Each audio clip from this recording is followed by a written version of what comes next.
Hey guys, Rex here. So a lot of folks are kind of waking up in terms of the idea that maybe it's not always going to be Disneyland. We talk about this topic in pretty good detail on Patreon this morning. How the rest of the world looks and how bad it could be before it gets better. Okay?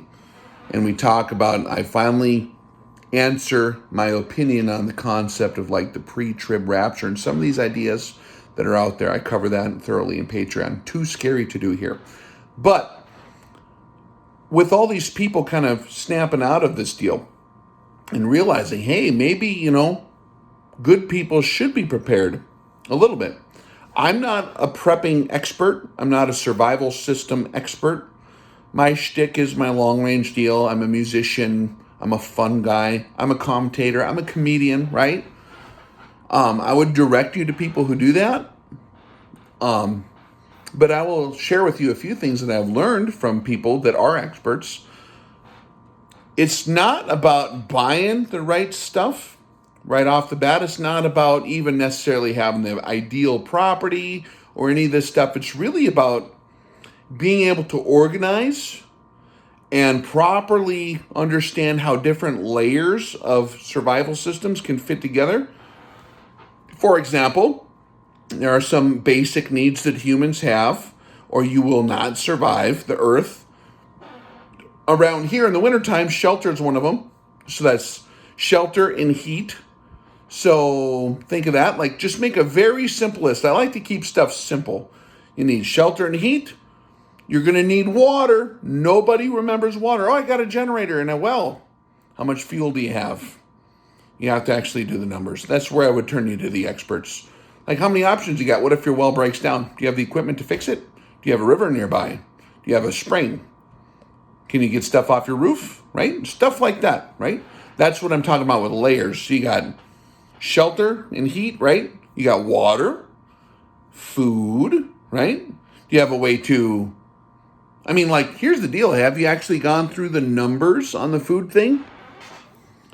A full pantry is not going to feed you for as long as you might think. How many calories per day does everyone in your family need? Oh, a baby, there's only this big. You only need like an eighth of the food. No. Children eat almost as much as adults. Their nutritional requirements are very similar. When they're a certain age, you'd be surprised. Like a puppy eats a lot of food, right? So these are the questions you need to think about. So what are your food? What's your pace planning for your food? Your primary, alternate, contingency, emergency plan for your food situation. Do you have a way to process new food that you might bring in, like in a more natural form? Like if you did, do you butcher your animals? I don't know. These are things that understanding what layers need to be in place, I think, is super critical before you start spending money. Because you can spend money all day long and use up all your resources in a way that's not really covering it, right? It's like building an airplane. You can either look at the instruction manual first on how to build an airplane, or you can try to figure it out like the Wright brothers did.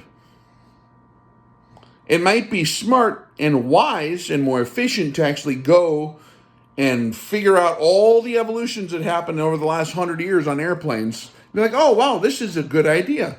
Let's build the tail like this. Let's build the flaps like this. What's a flap? I didn't even know about that. I just thought it has wings.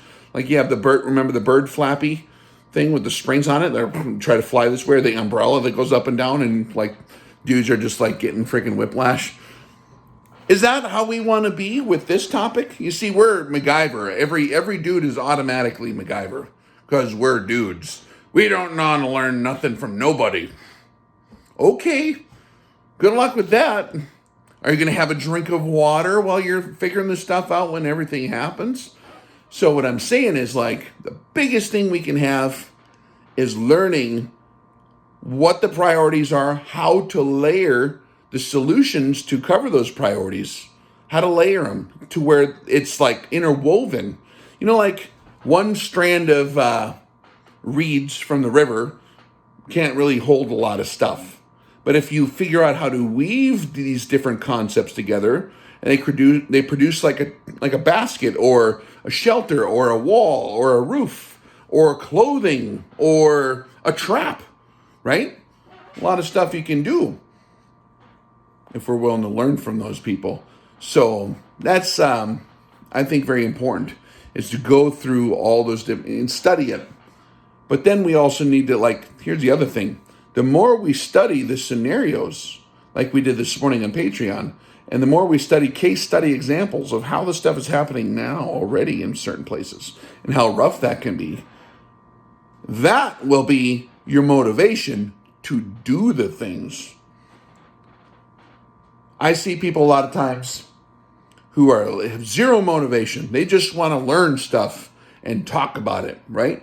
Oh, this is probably what's going to happen with this politics, or, the economy is going to collapse. But they don't want to do the things to maybe reduce their pain level.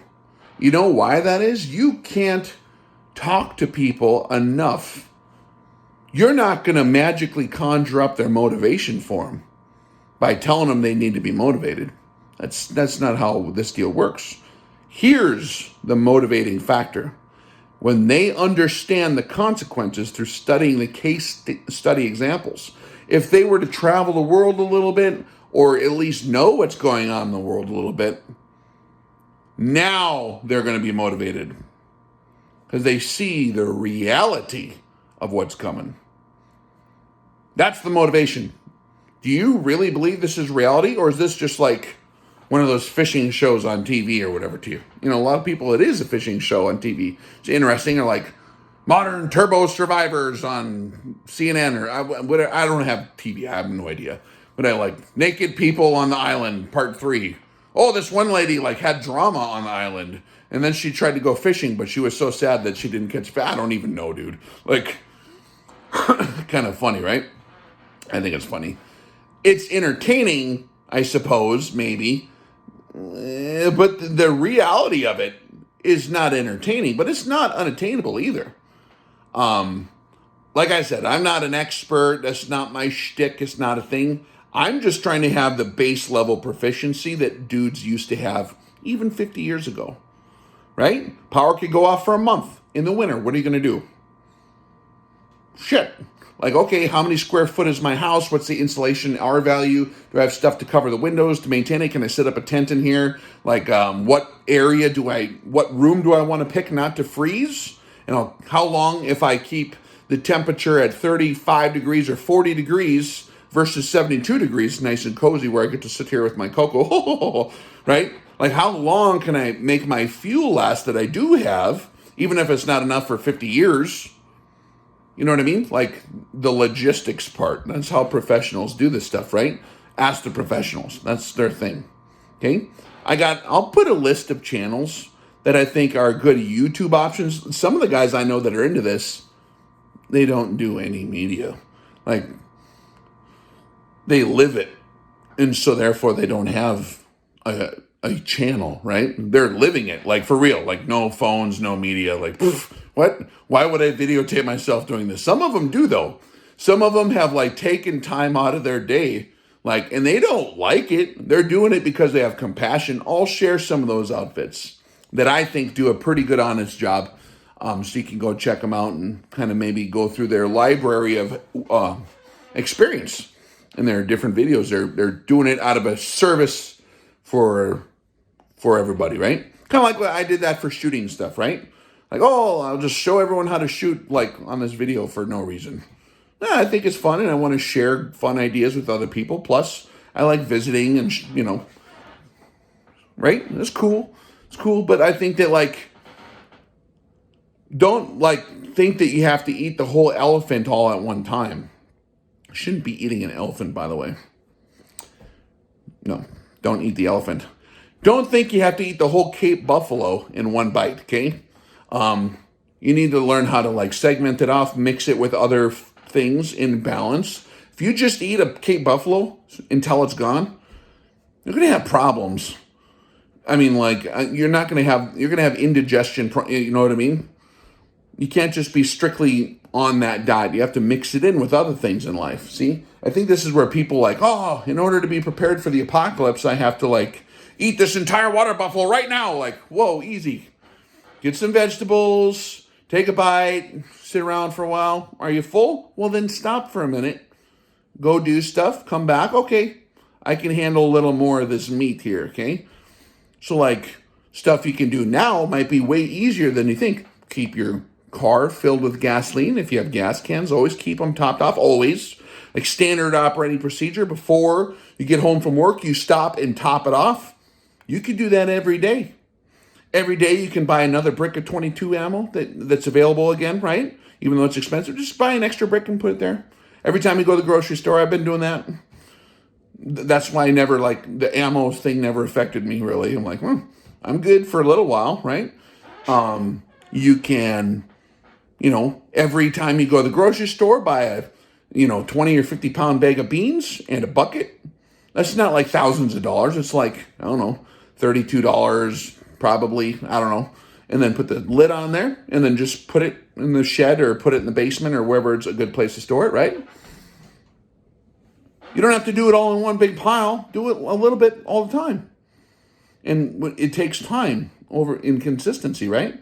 Or like the water thing. Like, okay, let's have a plan at least, right? So drilling a well is a thing. It's expensive and you need tools and expertise or hire somebody, right? But I do have a bunch of Tupperware bins full of stupid things that I do not need to live, right? Oh, this is my 1987 school science project bin. Yeah, well, when I see mushroom clouds, I'm going to go and dump all that shit into the yard, and then I'm going to go put that bin, and fill up with whatever's in the lines for the house, right? Like, you got your water lines in the house, you can drain them. You can even start with that. Make sure you have a way to drain your water out of all your water lines so it don't freeze, so you can drink water, like for when the water goes down. There's things like that. Or if something else happens, you can okay, power goes out. Put the water bin up, have the equipment ready or have a segment of the spout from the water, or the gutters, right? To where it'll fit under there. Like, how it's too long. Then you have to go get your hacksaw during the apocalypse and dodge sniper fire to saw your water off so you can put the bin underneath there and catch the rainwater and then move the bracket up so it just doesn't flap. You can do that now and then just get the little piece to so they okay, when this happens, I just get my little Phillips screwdriver out, move one screw. Now it's ready and to go to fill up this barrel. Better than nothing. Doesn't cost that much. That's like a 10-minute project. Well, you have to drive to the store. So it's like maybe a weekend project. Wouldn't even take up a whole morning. And now you have a way to get water other than the city. You're not at the mercy as much of the city anymore. If you got city water or rural water, right? Or your electric well. You're not at the mercy of all those complex systems. No, those systems are awesome. Layers, though, see? Layers. These ideas that I'm sharing with you, if you're into that, I'll share these channels that do this stuff, okay? But we're doing a class again this year. I'm not going to do many of them. I'm busy too, right? We got other projects going on. I'm just busy trying to get myself physically ready, after getting hammered with all the illnesses in the last few years, the cancer and all the chemicals and all that stuff that happens to a guy. I'm busy with that, so I'm not going to be doing a lot of classes, I don't think, with all the different projects we got going on here. But we're going to be doing the Armed Retainer course again, which is a rifle class, but it touches on the ideas and the concepts that I'm talking about, how to layer survival systems in general, okay? How do you do that? You can take what we're going to teach at the rifle class and apply that to other things. Food, water, shelter, protection, mag structure, whatever. Concepts are gold, the wisdom, the experience. So if you are into that stuff, I think half the tickets are gone already. I didn't even post it on YouTube yet. I'm gonna let Patreon have a couple more days on the tickets before I advertise them here. But do be ready. I'll post a link to the course here as well. All right? You guys have a good one, and just do something every day, something small. And We don't have as much time as we did 10 years ago for it to add up to be as much. So try to maybe do more. Do as much as you can, though. Don't let, you can either lift as much as you can, or if you push too hard, you just hurt yourself and then you don't lift anything. So just pace yourself, man, in more way than one.